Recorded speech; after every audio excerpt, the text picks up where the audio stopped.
Psyche es que aúna aspectos fundamentales de otras metodologías que conocemos, entre ellas hipnosis, PNL, kinesiología educativa, técnicas orientales también.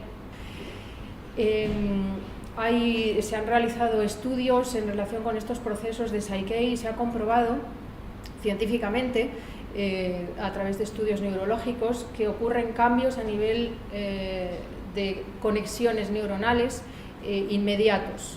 Lo que ocurre es que la persona va a disponer de muchos más recursos mentales para enfrentarse a las situaciones relacionadas con eso, con lo que se ha trabajado, con el objetivo que se ha trabajado con el proceso de Psyche. Entonces, Psyche procede de Estados Unidos, lo originó un hombre que se llama Rob Williams. Este es un hombre que estuvo en su primera etapa profesional en el mundo de la empresa, de las organizaciones, era alto ejecutivo y tenía una vida pues aparentemente bastante satisfactoria, pero no era todo lo satisfactoria que a él le gustaría. Entonces, bueno, pues cambió de rumbo y se metió en el mundo de la psicoterapia y del asesoramiento a empresas y a particulares. Estudió filosofía, estudió hipnosis, estudió PNL, estudió kinesiología educativa, estudió otras técnicas orientales y empezó a trabajar en el asesoramiento y psicoterapia con todas estas herramientas. Y bueno, pues veía cambios y progresos importantes, pero no eran todo lo permanentes que a él le gustaría que fueran. Y entonces, en un momento dado de su trayectoria, él dice que como una descarga intuitiva supo cómo combinar distintos aspectos de estas otras metodologías que él venía utilizando en procesos muy rápidos y muy sencillos de realizar. Y bueno, pues empezó a utilizar estos procesos consigo mismo y con personas cercanas y empezó a ver que los resultados eran más rápidos la mayoría de las veces y más permanentes que con otras metodologías. Entonces empezó a utilizarlo con sus clientes, viendo resultados mucho más satisfactorios de los que estaba viendo anteriormente, mucho más permanentes. Y entonces llegó un momento en el que ya se decidió a darlo a conocer a otros profesionales y a formar a instructores que lo dieran a conocer por todo el mundo. El tema es que la mente consciente maneja hasta entre un 3 y un 5% de nuestra vida, solamente. La mente subconsciente maneja todo lo demás.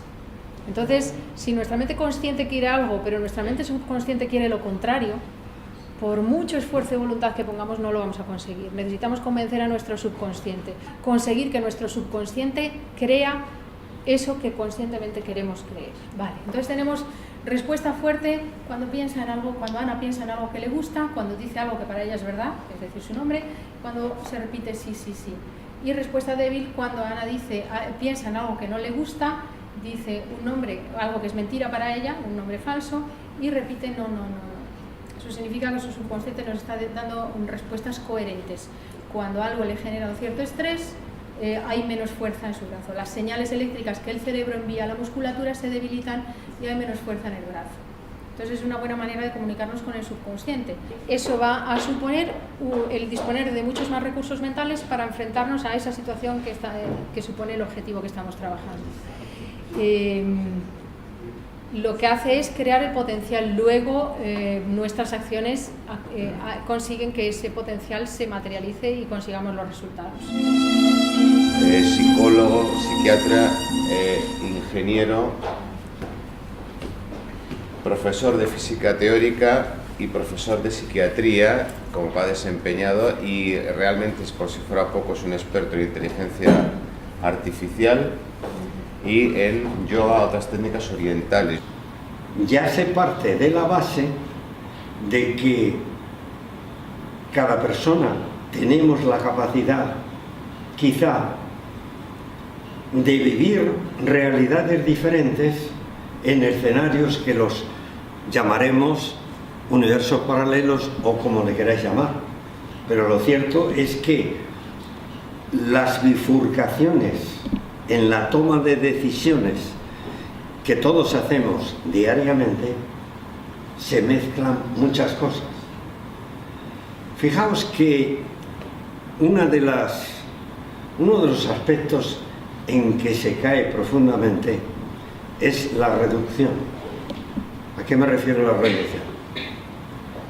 La reducción es cuando una persona fuera del ambiente que normalmente vosotros profesionalmente os desenvolvéis, pues habréis muchas veces oído expresiones como, mira, la realidad es la realidad, esto es la realidad, lo que toco, lo que veo, lo que tal. Dicen, ten cuidado, Primero, si tú tienes algún sentido por encima o por debajo de la media, captas realidades que otras personas no captan. Difieren muchísimo de unas personas a otras. ¿Cuál crees tú que es el principal argumento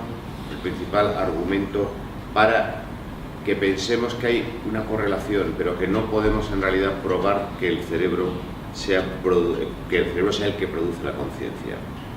Los estudios más contemporáneos, más de vanguardia, para estudiar el cerebro,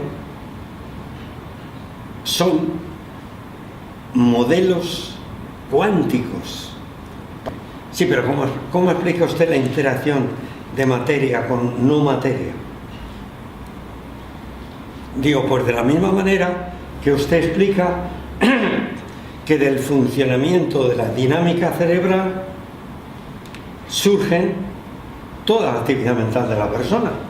La mente no es nada más que el resultado de la dinámica cerebral, entendiendo por dinámica cerebral el funcionamiento bioelectromagnético y bioquímico de todas las neuronas en interrelación las unas con las otras.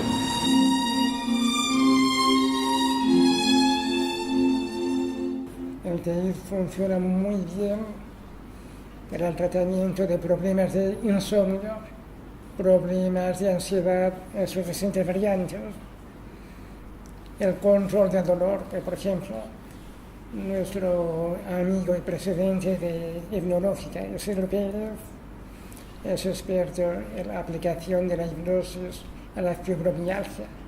El TEIR puede ser una herramienta terapéutica muy interesante para el control del dolor en el contexto de la fibromialgia. También puede mejorar notablemente las habilidades sociales. En problemas sexuales está funcionando muy bien. El TEIR es una excelente herramienta para el cultivo de las facultades mentales.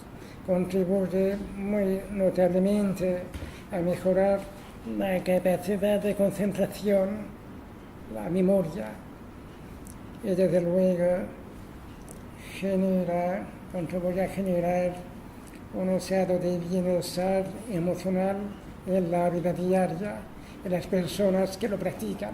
Y les induce un estado de trance hipnótico muy absorbente, extremadamente absorbente, hasta el punto de que con esa técnica, por lo menos es lo que yo he experimentado, cuesta más despertar al paciente. Las 5 primeras fases del TEIR van desde la presentación del estímulo luminoso interior a la interiorización de ese estímulo luminoso, luego la aparición de los puntos brillantes que se van agrupando y en muchos casos forman imágenes con una sorprendente precisión.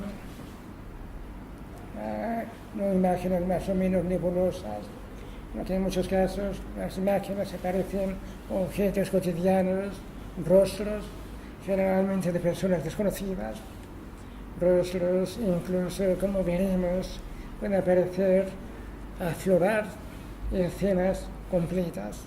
Es que dentro de la autonomía de esas imágenes se presentan de acuerdo con la simbología particular del paciente. La persona tiende a expresar su forma de ser también, un problema de aceptación, de asunción de su imagen corporal. Eso es muy importante. Yo personalmente en las terapias prefiero no enredarme con el término de la autoestima. La estrella, la corbata, la barca con sus picos, esa mujer sufrió abusos sexuales en su infancia. Entonces, el gracismo es la agresividad reactiva, consecutiva a una frustración, un trauma. Eso se trata de una mujer muy desconfiada. Se trata de un hombre de 30 años por ahí, muy inteligente, muy brillante. El interés que tiene es que refleja con sorprendente precisión el carácter flotante, puntillista, como de negativo fotográfico que suelen tener las imágenes ideooriginales, es decir, la cualidad especial que tienen, completamente diferentes de las imágenes mentales, fotográficas o afectivas. Muchas gracias por vuestra atención.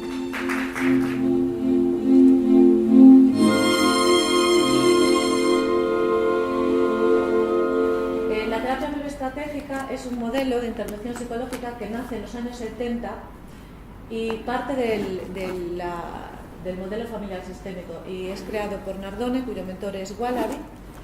A su vez se basan también mucho en el trabajo de Erikson.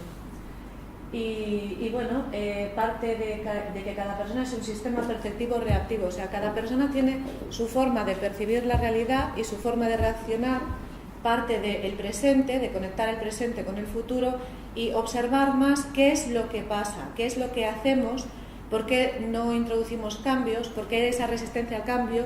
Podemos estar introduciendo cambios siempre. Todo lo que funciona lo repetimos y lo que no funciona lo dejamos de hacer. Con esa lógica no ordinaria produce cambios que además que son muy rápidos, porque a veces se resuelven problemas en 10 o 7 sesiones. La prescripción paradójica se adapta al tipo de pacientes que son colaboradores, o sea, que tienen la intención de ser colaboradores, pero en el fondo no colaboran porque tienen una enorme resistencia al cambio, ¿no? En una de las orillas del Danubio hubo una persona, un chico que se quiso suicidar, entonces se tiró al agua. Y un policía, un gendarme, en vez de quitarse la ropa, tirarse al agua e ir a salvar a este chico, lo que hizo fue apuntarle con una escopeta y le dijo: o sales del agua o te mato. Y salió del agua. Esto es un ejemplo de lo que es esa estratagema, ¿no?, que hace que se persuada de una manera, pues, en principio contraria, ¿no? Una persona puede tener un problema y puede reaccionar de una manera que a ojos del observador sea un problema, pero en otro contexto a lo mejor tampoco es un problema. O sea, aquí no se tiene tanto en cuenta el síntoma. No se trata de repetir, de racionalizar qué es lo que se hace, sino todo lo contrario, es aprender de las soluciones intentadas para ver lo que no se hace. Y aquí nos topamos con Erikson, las virtudes de nuestros defectos, un concepto clave de la terapia ericksoniana. En los medios de los ataques de pánico funciona muy bien este tipo de psicoterapia breve. Es que, por ejemplo, si una persona tiene miedo a salir de casa y no puede salir de casa y no es capaz de salir de casa para nada, no puedes tampoco hacerle una terapia en la cual, pues aunque sea mediante pequeños pasos, ir acercándole, es imposible hacerle salir de casa. Entonces aquí, ¿qué es lo que hace que se resiste? Ya no quiere salir de casa. Entonces no se le dice vas a salir de casa, se le prescribe que antes, o sea, que se dirija a la puerta, que haga una pirueta, que abra la puerta, que haga otra pirueta, desplaza esa atención, con lo cual el paciente vence esa resistencia que tiene al cambio, porque claro, se focaliza la atención en otra cosa. Y entonces eso hace que una de las cosas muy importantes en la psicoterapia estratégica es que el paciente no sea consciente de ese cambio para vencer esa resistencia que tiene del cambio. Y entonces eso es lo que hace que al no darse cuenta esté realizando ese cambio que no es capaz de hacer a lo mejor con una terapia racionalista.